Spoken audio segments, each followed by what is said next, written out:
காமெடியா பதில் கொடுங்க, கிண்டலா பேசுங்க. ஆனா எதுவாக இருந்தாலும் பொறுமையா கூலா டீல் பண்ணுங்க. அவங்களுக்கு வந்தா ரத்தம், நமக்கு வந்தா தக்காளி சட்னி என்ற நினைப்புல தான் செய்தி சேனல்களும் தேர்தல் ஆணையம் கூட செயல்படுது. பொய் செய்திகளை பரப்ப என்ற நிறைய ரைட் விங் அக்கௌண்ட்டுகளை பாஜக நடத்திக்கிட்டு வராங்க. அதுல பாதி அதிகாரபூர்வ பக்கங்கள், மீதி எல்லாம் மீம்ஸ் பேஜ் மாதிரி இருக்கக்கூடிய பக்கங்கள்.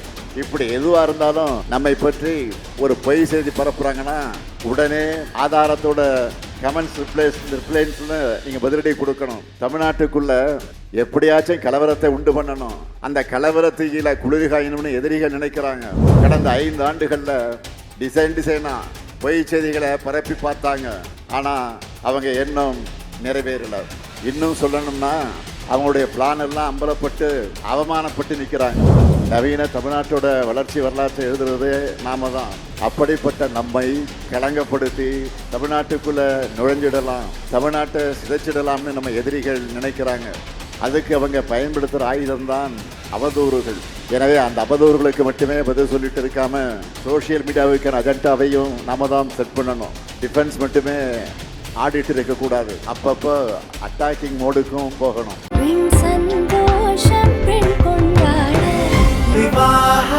மணப்பெண்ணின் பிரத்யேகமான திருமணம் விவாஹா தி சென்னை சில்க்ஸ். இப்போது புதிய அறிமுகம் ஆச்சி ஹோட்டல் சாம்பார் 50 கிராம் ரூபாய் 20 மட்டுமே. 75 ஆண்டுகளாக தமிழ்நாட்டின் ஃபயர் ஃப்ரெண்டா திமுகவோட ஃபயர்வாலான உங்களையெல்லாம் சந்திப்பதில் நான் மிகுந்த மகிழ்ச்சி அடைகிறேன். இந்த சந்திப்பு எப்போ நடந்திருக்க வேண்டியது. லேட்டானாலும் லேட்டஸ்டா பவர்ஃபுல்லா நடக்குது. ஏற்கனவே 2023ஆம் ஆண்டு அக்டோபர் மாதம் விங் 2.0 கூட்டம் நடத்தி நாம சந்திச்சோம். அடுத்து வந்த 2024 நாடாளுமன்ற தேர்தலில் 40க்கு 40 என்று ஸ்வீப் பண்ணோம். இப்போ வர்ற சட்டமன்ற தேர்தலையும் கிளீன் ஸ்வீப் பண்ணி திராவிட மாடல் 2.0 ஆட்சியை நாம் அமைக்கணும். அதுக்கான பிளாட்ஃபார்மை இந்த சந்திப்புக்கு ஏற்பாடு செஞ்சிருக்கக்கூடிய தம்பி டிஆர்வி ராஜா அவர்களுக்கு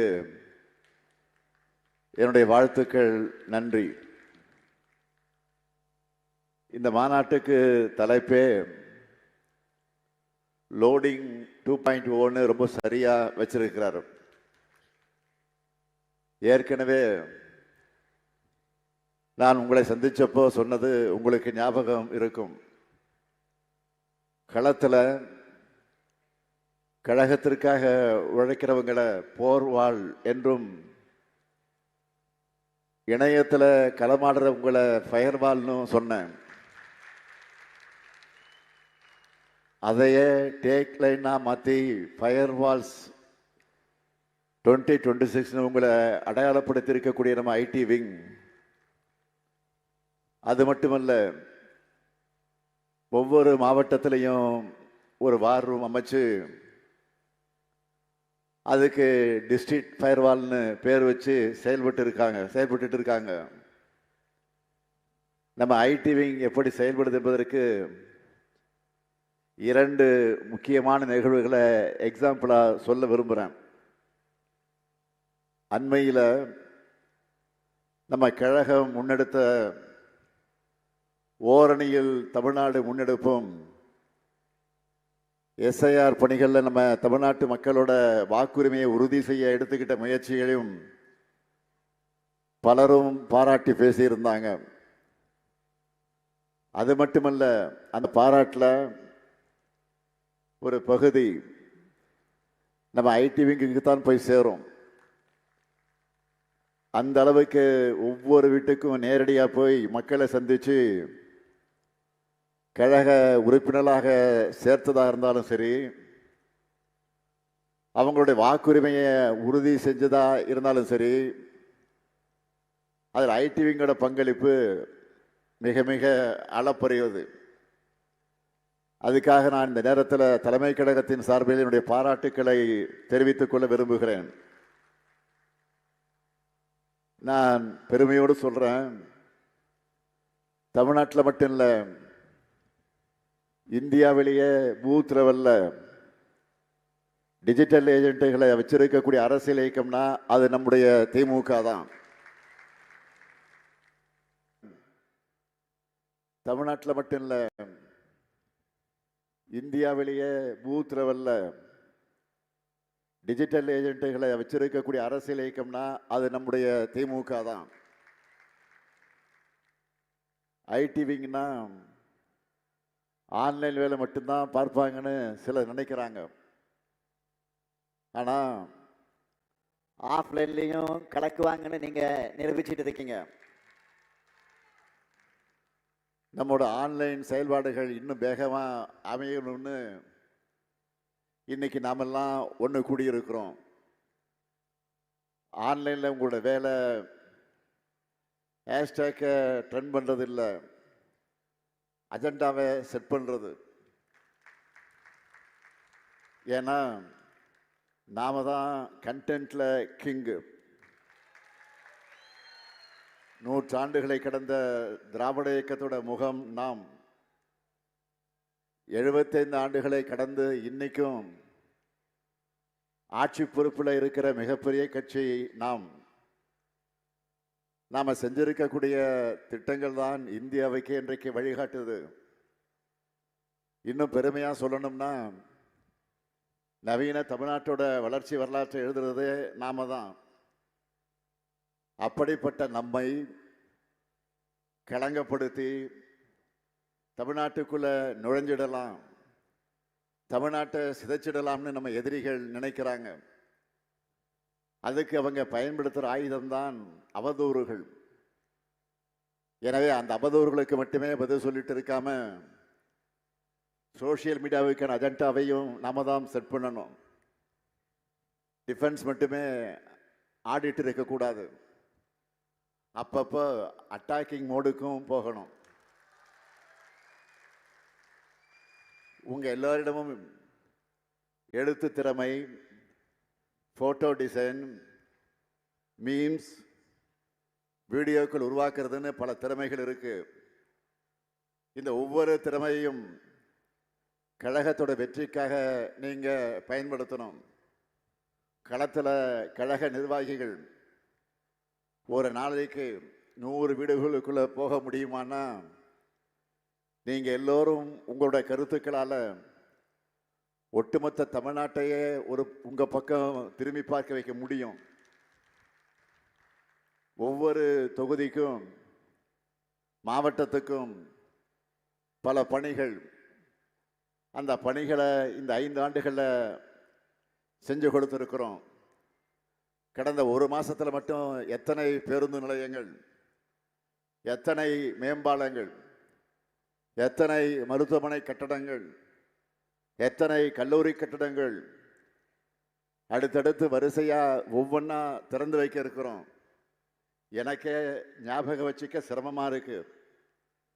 நீங்க ஒவ்வொருத்தரும் உங்களுடைய பகுதிகளில் திறந்து வைக்கப்பட்டிருக்கக்கூடிய பணிகளை பற்றின வீடியோக்களை லோக்கல் பேஜ், வாட்ஸ்அப் ஸ்டேட்ஸ்ன்னு ஷேர் பண்ணிகிட்டே இருங்க. நாம் பண்ணுறது மக்களுக்கு தெரியணும்னா முதல்ல நாம் அதை பற்றி முழுமையாக தெரிஞ்சு வச்சுருக்கணும்.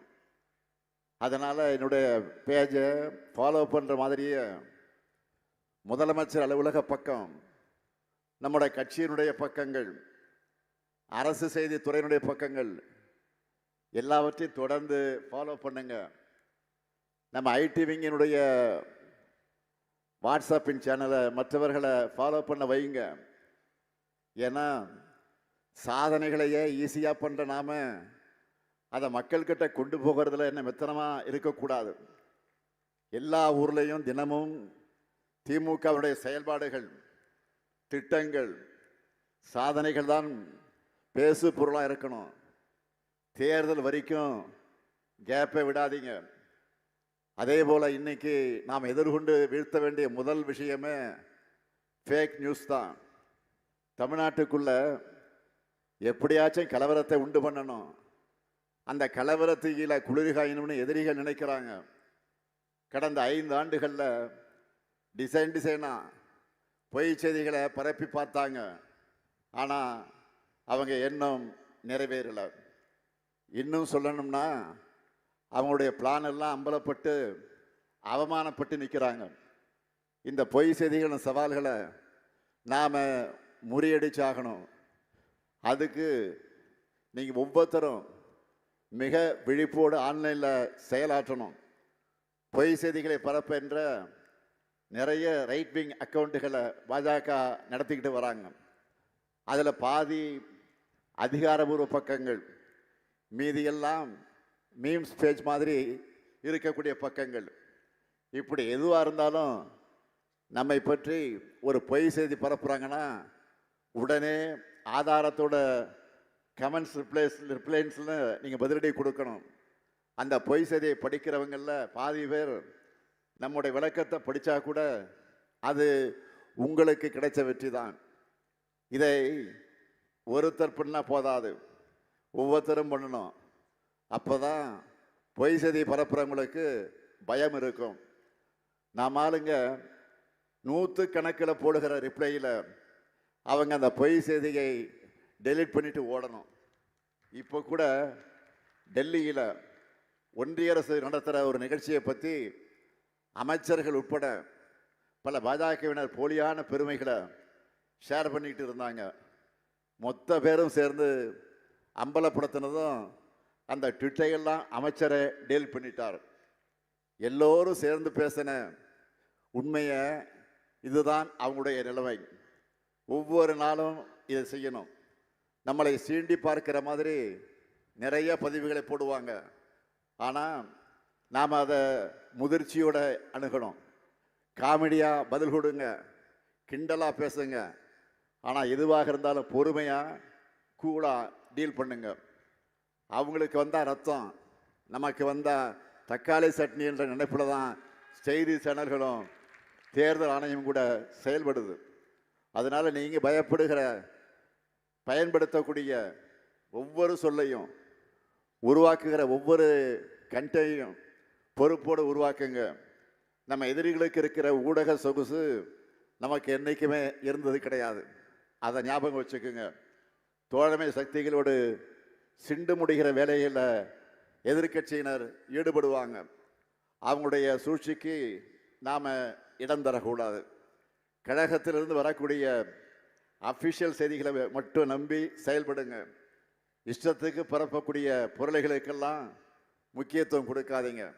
களம் நமக்கு சாதகமாக இருக்கு. வெற்றி பெறக்கூடியவர்கள் தான் வேட்பாளர்களாக அறிவிக்கப்படுவாங்க.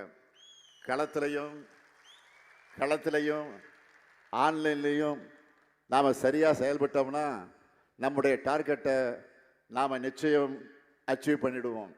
அதுக்கு அடித்தளமாக தான் இன்னைக்கு ஆடுகளம் செயலியை லான்ச் பண்ணியிருக்கோம்.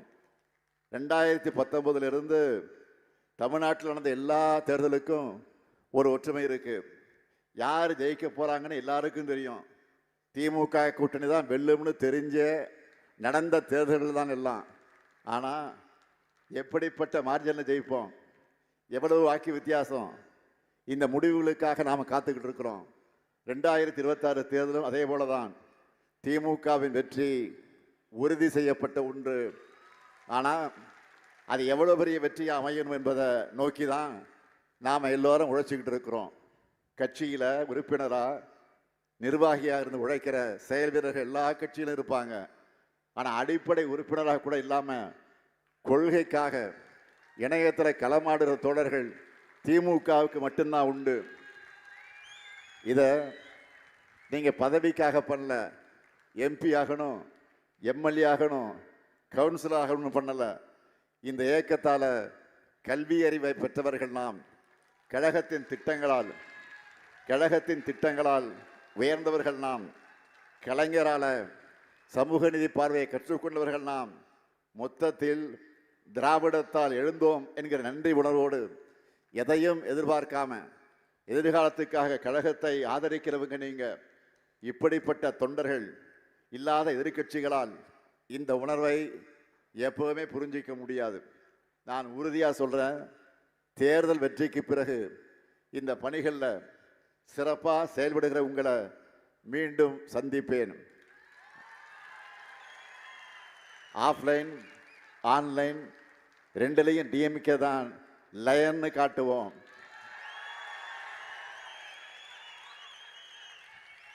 வெல்வோம் ஒன்றாக. நன்றி, வணக்கம்.